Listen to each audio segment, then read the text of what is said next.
All right, so we're going to graph this rational function. So it didn't tell me to, but let's go ahead. Let's find the domain. How do we find domain? Set the denominator not equal to 0. So what's my denominator? So x minus 2 is not equal to 0, which means x is not equal to positive 2. And so remember, I want an interval notation, so you can draw the number line if you need to. If you don't need to, you don't have to. If I drew my number line here, 2 would be an open circle, and everything else would be shaded, wouldn't it? So what's my domain?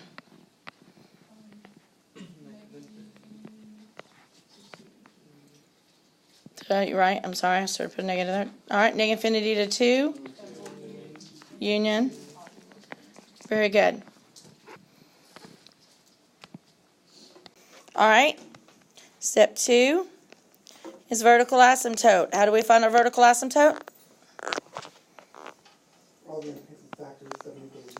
The uncancelled factor set equal to 0. So I need to go up and look at my equation there. Can I factor that out any? I could factor the numerator, but it's the denominator we're really worried about here, right? And even if I factor that numerator, because there's a chance it could make something cancel, we could common factor out of 3, but that leaves me with an x minus 1, doesn't it? So nothing cancels. So my vertical asymptote, you said, is my uncancelled factor, said the denominator. So do I have any uncancelled factors? Yes, the x minus 2, and we said it equal to 0. So we get a vertical asymptote at x equals positive 2. All right, what about holes?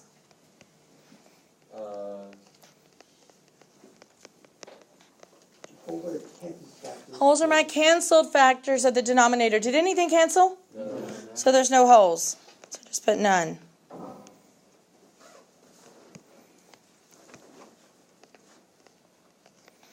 Horizontal asymptote. How do you find the horizontal asymptote? A over B. Highest power of x. So if nothing else, look at the original one here then. Where's your highest power of x? It's in both of them.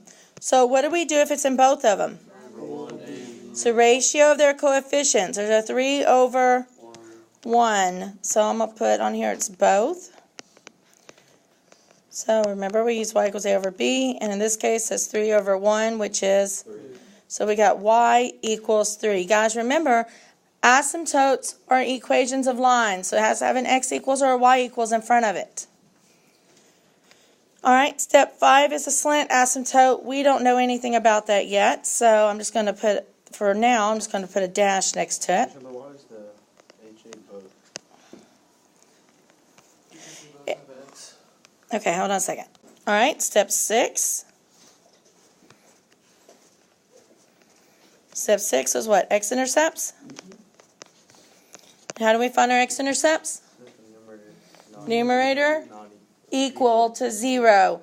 So now, since nothing canceled, it doesn't matter if we set the original or the factored one. Which one do you want to use? The original.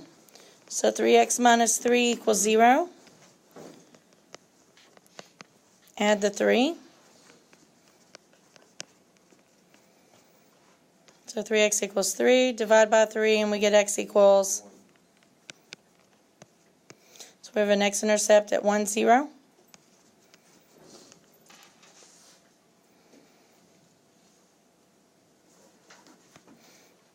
Okay, step 7 is your y-intercept. How do you find your y-intercept? Set x equal to 0 and solve for y. So again, doesn't matter if you use the original or the other one since nothing canceled. If something canceled, guys, then usually the second equation, after we've done our canceling, is the easiest one to use. But it doesn't matter since nothing canceled. So you want to use the original or the new one? Original. Okay, so I'm going to let x equal 0. So I have 3 times x minus 3 over x minus 2, and we're plugging in 0.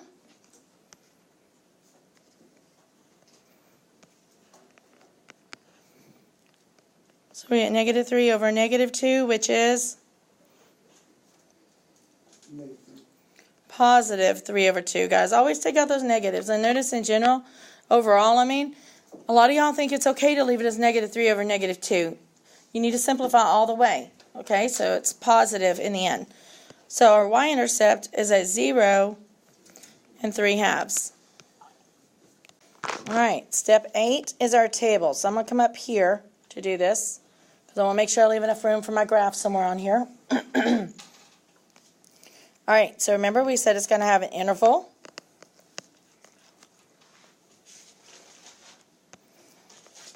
X value.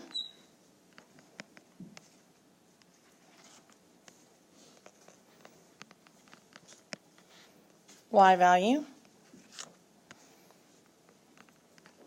And then I have a column for the sign of my y's.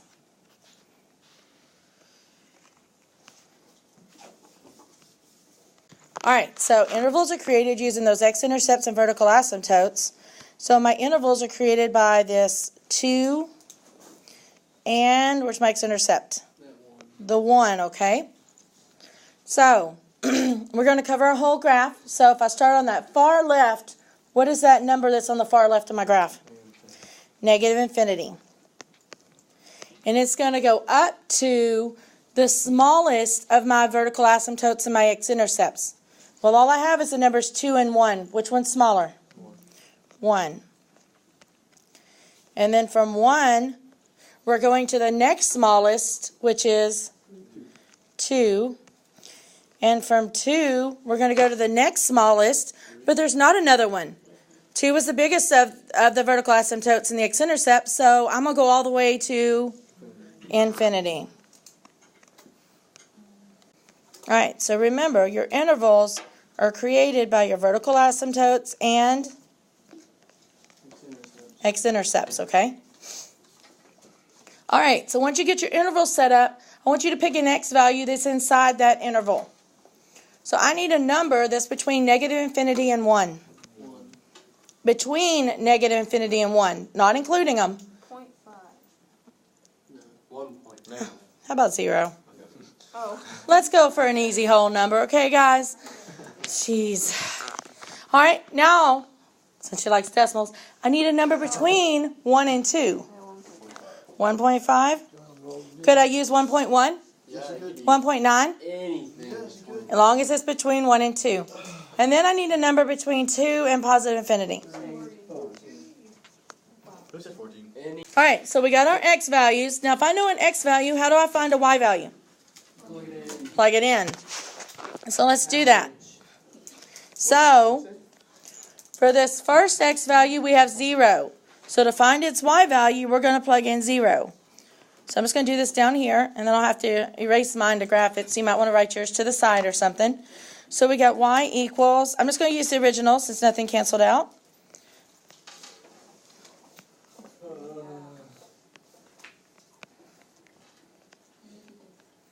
Yeah, this looks familiar, doesn't it?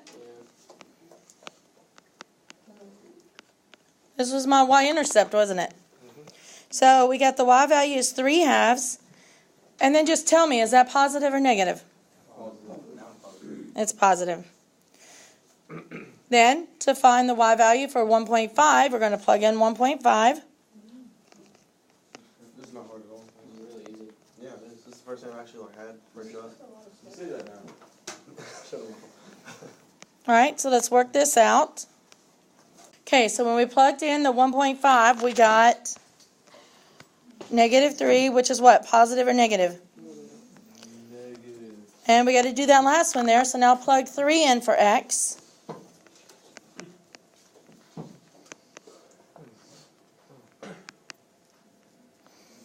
And let's work that out. All right, so we plugged in 3, we got 6, and it's a positive 6, so we're going to put positive. All right, so let's make our table. I'm sorry, not table, our graph. So step 9 is our graph. My paper's wet. But when we graph it, is it gonna have the dash, like lines in it. Alright, so we got our draft drawn and labeled. Remember, we had to go up beyond 6 because I had to make sure, because I had that one y value that's a 6, that it was included. Alright, so I'm going to go through all my pieces to graph.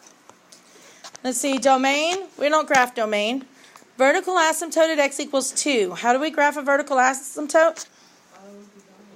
It's a dashed line, right? So at x equals 2, let's draw our dashed line. Why is that there? That's my vertical asymptote.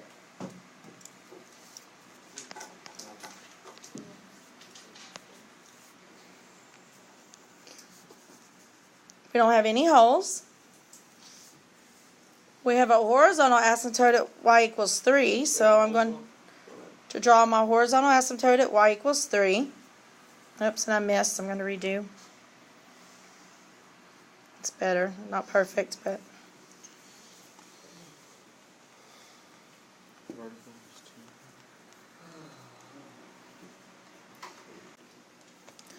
Alright, so then we have x-intercept at 1, 0. And I have a y-intercept at 3 halves. Where's 3 halves? Why is it 1, 0? Why is it 1, 0? Because my x-intercept was over at 1, so my x-axis go to 1. Oh, Okay? nothing for Because y. you go right 1, up or down 0. Now my y-intercept is up at 3 halves. Where's 3 halves at? 1.5. It's same as 1.5, so between 1 and 2 there. How do you do that? Okay, so once you got your vertical asymptote, your holes, your horizontal asymptote, a slant asymptote after we talk about it, x-intercepts and y-intercept graphed, then go up to your table. You're also going to have the point 0 and 3 halves. We already graphed it, didn't we? Then graph the point 1.5 and negative 3. These are just extra points that are going to help us shape our graph. And then we have the point 3, 6. Why didn't we use the 2 in the second interval? Like we used the 1 in the first. Alright, so we've got our asymptotes, we got our x and y intercepts, we've got our points from our table graph. Now we get to play connect the dot. So we can see here on the left, if I connect those points, that asymptote forces me to curve. As I go to the right there out of that x-intercept, of course I'm going to connect the dots, but that vertical asymptote is going to force me to curve down. I can't go any further over to the right because remember we're not allowed to cross it. Then I only have that one point at the top. I can always find another one if you want to, so you can play connect the dot there. But this tells me, if nothing else, that I know my graph is up there. As I go to the left of my graph, that vertical asymptote forces me to graph up. And as I go to the right, that horizontal asymptote is going to force me to curve there. And so there's the graph of my rational function.